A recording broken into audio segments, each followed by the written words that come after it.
ज्ञानार्पण academy के YouTube channel में आप सभी का स्वागत है। तो आज है 22 मई और 22 मई के करंट अफेयर के क्वेश्चंस हम लोग देखते हैं। और जो लोग भी इस चैनल पे नए हैं तो कृपया करके इस चैनल को सब्सक्राइब करें और सभी लोग इस वीडियो को ज़्यादा से ज़्यादा शेयर करें। तो आज है 22 मई करंट अफेयर क्वेश्चन हम लोग देखते हैं। तो पहला क्वेश्चन, किसानों की मदद के लिए आरआरबी यानी क्षेत्रीय हो गया यहाँ पे क्षेत्रीय ग्रामीण बैंक और सहकारी बैंकों के लिए नाबार्ड की full form national bank for agriculture and rural development ने कितने रुपए की राशि जारी की है? तो यहाँ पे हमारा आंसर सही हो जाता है 20,500 करोड़। अच्छा, तो अब हम नाबार्ड के बारे में जानते हैं। इसका मुख्यालय जो है हमारा वो है मुंबई में है और इसके प्रबंधक जो है निदेशक जो है तो वो भी हर्ष कुमार बंदवाला है। और इसकी स्थापना नाबार्ड बैंक की स्थापना 12 जुलाई 1982 में हुई थी। तो इस योजना के बारे में और जानते हैं। NABARD national bank for agriculture and rural development ने 20,500 करोड़ रुपए की राशि जारी की है। तो किसानों की मदद के लिए आरआरबी क्षेत्रीय ग्रामीण बैंकों ने कितने, अभी आप लोगों को हाल ही में बताया था, 20,500 रुपए की राशि प्रदान की है। पुनरावृत्ति सुविधा के तहत 25,000 करोड़ रुपए का धन उपलब्ध कराया गया था जो भारतीय रिजर्व बैंक द्वारा नाबार्ड को प्रदान किया गया था। अगला क्वेश्चन हम लोग देखते हैं। इंडियन स्टील एसोसिएशन के नए अध्यक्ष के रूप में किसे चुना गया? तो यहाँ पे हमारा आंसर सही हो जाता है दिलीप उम्मेन को इंडियन स्टील एसोसिएशन का नया अध्यक्ष चुना गया। तो भाई आगे इनके बारे में जानते हैं। वह वर्तमान में ArcelorMittal निप्पॉन स्टील इंडिया के CEO थे। उन्होंने 2 वर्ष के लिए सर्वसम्मति की अध्यक्षता से चुना गया। वह टाटा स्टील के CEO टीवी नरेंद्रन का स्थान लेंगे। किसका स्थान लेंगे? ये यहाँ पे इम्पोर्टेंट हो जाता है कि हाल ही में जो दिलीप उम्मेन ने इंडियन स्टील एसोसिएशन में नए अध्यक्ष चुने हैं तो उन्होंने किन का स्थान लिया? तो उन्होंने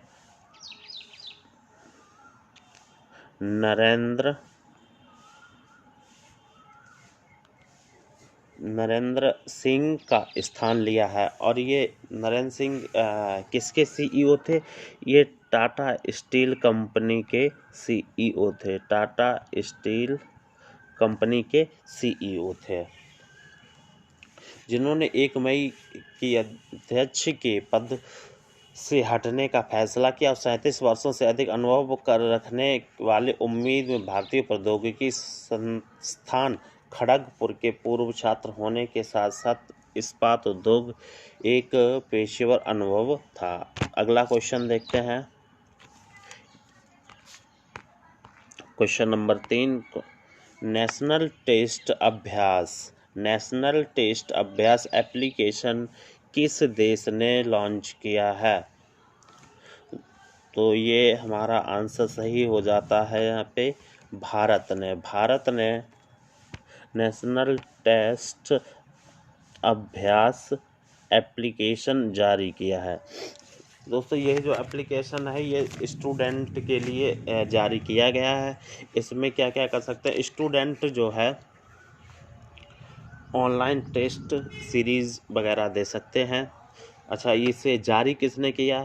तो इसे जारी किया है मानव संसाधन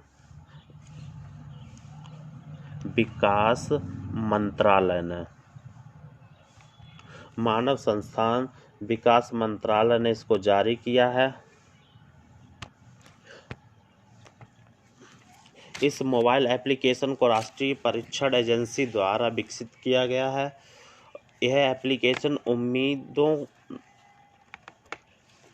को बनाए रखने के लिए जेईई मेंस, नीट जैसी परीक्षाओं के लिए मॉक टेस्ट लेने के लिए मदद करेगा। किसके लिए? जेईई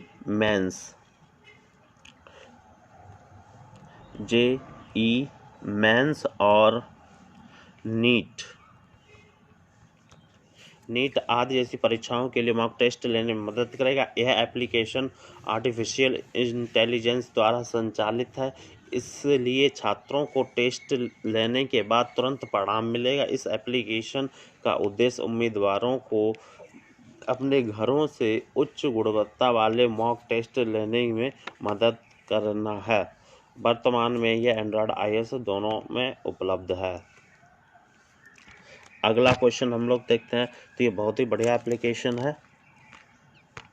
अगला क्वेश्चन हम लोग देखते हैं, अंतर्राष्ट्रीय चाय दिवस किस दिन मनाया जाता? तो यहाँ पे हमारा आंसर सही हो जाता है 21 मई। 21 मई को अंतर्राष्ट्रीय चाय दिवस मनाया जाता है। ये मनाया क्यों जाता है? भारत की सिफारिश पर विश्व भर में किसने सिफारिश की है? भारत ने। भारत की सिफारिश पर विश्व भर में 21 मई को इंटरनेशनल टी डे यानी कि अंतर्राष्ट्रीय चाय दिवस के रूप में मनाया जाता है। अंतर्राष्ट्रीय चाय दिवस को मनाने जाने का उद्देश्य चाय उत्पादकों और चाय श्रमिकों की स्थिति में सुधार करने का प्रयास है। अब यहाँ से यही इम्पोर्टेंट क्वेश्चन बनता है कि अंतर्राष्ट्रीय चाय दिवस मनाने का कारण क्या था? तो इससे का कारण क्या था? जो हमारे चाय उत्पादकों और चाय श्रमिकों की स्थिति में सुधार लाने का प्रयास किया गया है। चाय उत्पादन देश इस व्यवसाय में बहुत लाभ कमाते हैं, लेकिन चाय बागवानों में काम करने वाले मजदूरों की हालत आज भी बहुत खराब है। इस तरह अंतर्राष्ट्रीय चाय दिवस का उद्देश्य चाय श्रमिकों को अधिक दैनिक मजदूरी, सामाजिक सुरक्षा, रोजगार और स्वस्थ स्थिति को बेहतर करने के लिए प्रोत्साहन किया गया है। तो आपको समझ में आ गया होगा कि अंतर्राष्ट्रीय चाय दिवस क्यों मनाया जाता है। ये भी जो हमारा संबंधित है, जो चाय की खेती करने वाले मजदूर हैं, तो उन्हीं पे डिपेंड हो रहा है। अगला क्वेश्चन, विश्व सांस्कृतिक विविधता दिवस के रूप में मनाया जाता है। कौन से दिन मनाया जाता है? यहाँ पे हमारा आंसर सही हो जाता है ऑप्शन नंबर डी। 21 मई को विश्व सांस्कृतिक विविधता दिवस मनाया जाता है और 21 जून को यूएई ये एक संस्था है। यूएई ने सहिष्णुता और सांस्कृतिक विविधता को बढ़ावा देने के लिए अपने प्रयासों को उजागर करने के लिए संवाद और विकास के लिए विश्व सांस्कृतिक विविधता दिवस मनाया जाता है। इससे देश के वर्ष 2019 को सहर्ता और वर्ष घोषणा करने के बाद साथ मनाया जाता है। यूएई ने कई देशों के साथ सांस्कृतिक संबंध हैं और संयुक्त राष्ट्र शैक्षिक विज्ञान और सांस्कृतिक संगठन यूनेस्को एक सक्रिय सदस्य है। अगला क्वेश्चन हम लोग देखते हैं, चीन ने ऑस्ट्रेलिया के निर्यात पर कितने प्रतिशत का टैरिफ लगाया है? तो चीन ने ऑस्ट्रेलिया के निर्यात पर कितने प्रतिशत का टैरिफ लगाया? तो यहाँ पे हमारा आंसर सही हो जाता है ऑप्शन नंबर बी 80%। 80% का टैरिफ लगाया, यानी कि जो भी वस्तुएं वो है चीन जो है निर्यात करेगा उस पर उसको ऑस्ट्रेलिया को कितने प्रतिशत का टैरिफ लगाना है? या 80% का। अच्छा, चीन ने ऐसा क्यों किया है? चीन ने इस कदम से दोनों देशों के जो रासायनिक संबंध बिगड़ गए हैं, ये संबंध बिगड़े क्यों हैं?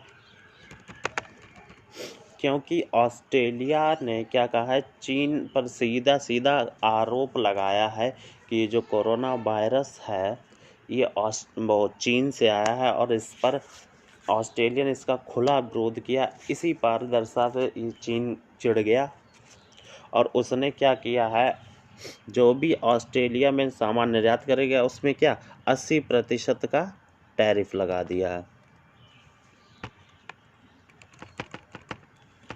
और ऑस्ट्रेलिया का ये भी आरोप है कि चीन ने जो कोरोना वायरस शुरुआत हुई तो इसको छुपाने का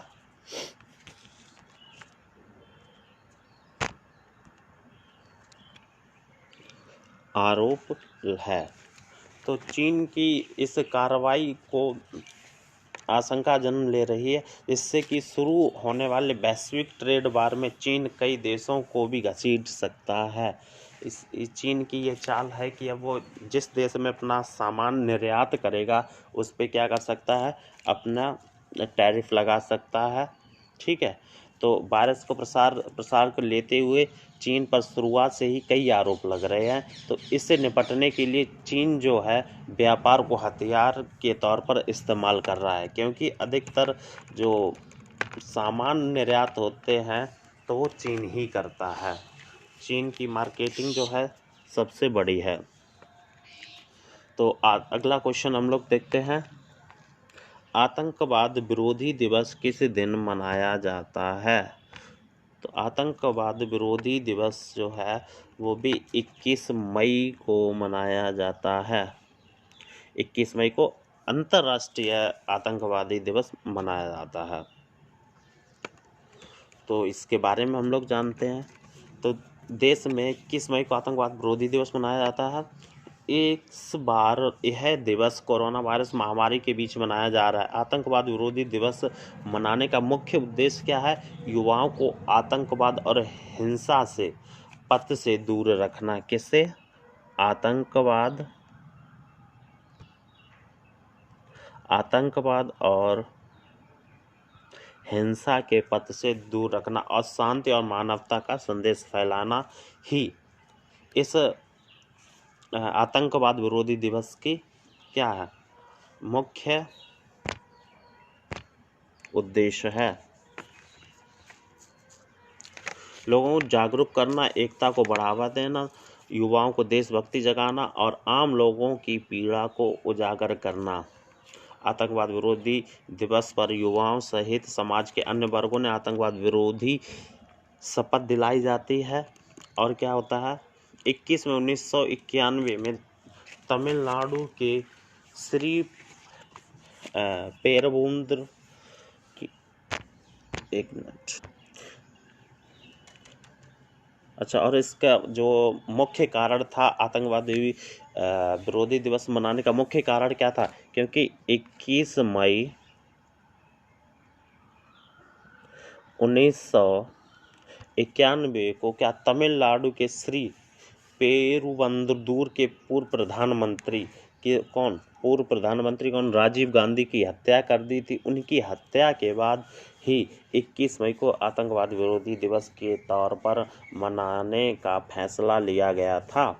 आतंकवाद विरोधी दिवस के मौके पर क्या क्या वाद विवाद, लेखन, चित्रकला और समेत विभिन्न आतंकवाद विरोधियों कार्यक्रम का आयोजन किया जाता है। अगला क्वेश्चन हम लोग देखते हैं। तो आपको समझ में आ गया होगा कि आतंकवाद विरोधी दिवस क्यों मनाया जाता है। अगला क्वेश्चन हम लोग देखते हैं, आयुष्मान भारत के लाभार्थियों का आंकड़ा हाल ही में कितने करोड़ तक पहुंच गया है?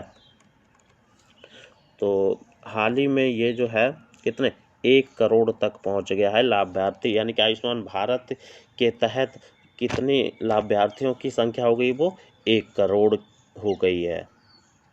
अच्छा, आयुष्मान भारत योजना के तहत जो है क्या होता है कि जो भी गरीब परिवार हैं या योजना के तहत कम आय वाले जो भी गरीब परिवार हैं उनको सालाना 5 लाख तक के मुफ्त इलाज की व्यवस्था की गई है। कितने लाख तक? 5 लाख तक। 5 लाख तक क्या है, वो अपना फ्री इलाज करा सकते हैं। इसके तहत कोरोना को भी कवर किया गया है। प्रधानमंत्री ने ट्वीट करके लिखा है कि प्रत्येक भारतीय को गर्व होना चाहिए कि आयुष्मान भारत के लाभार्थियों की संख्या 1 करोड़ हो गई है। आयुष्मान भारत योजना का मुख्य उद्देश्य आर्थिक रूप से कमजोर लोगों, बीपीएल धारक, कौन से कार्ड धारक? बीपीएल कार्ड धारकों को स्वास्थ्य बीमा मुहैया कराना। इसके अंतर्गत आने वाले प्रत्येक परिवार को 5 लाख तक का कैंसर रहित स्वास्थ्य बीमा उपलब्ध कराया जाएगा। इस योजना में लाभार्थियों की उम्र को लेकर कोई पाबंदी नहीं है।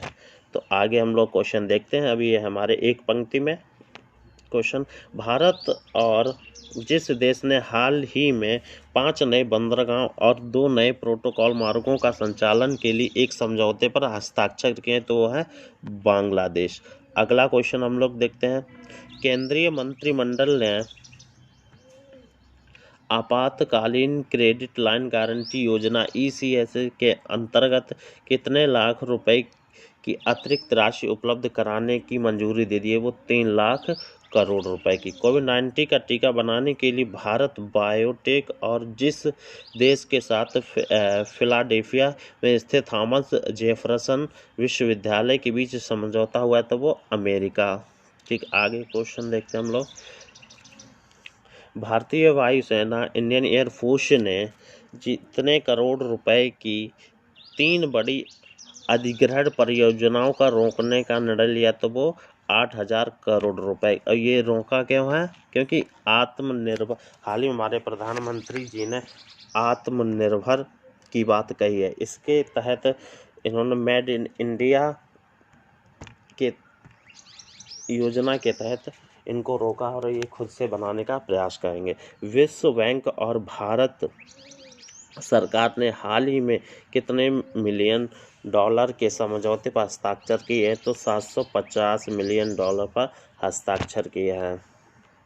अगला क्वेश्चन, भारत ने फिलिस्तीन शरणार्थियों के कल्याण हेतु कम करने वाली संयुक्त राष्ट्र राहत निर्माण एजेंसी को कितने मिलियन अमेरिकी डॉलर की सहायता राशि प्रदान की है? तो 2 मिलियन अमेरिकी डॉलर।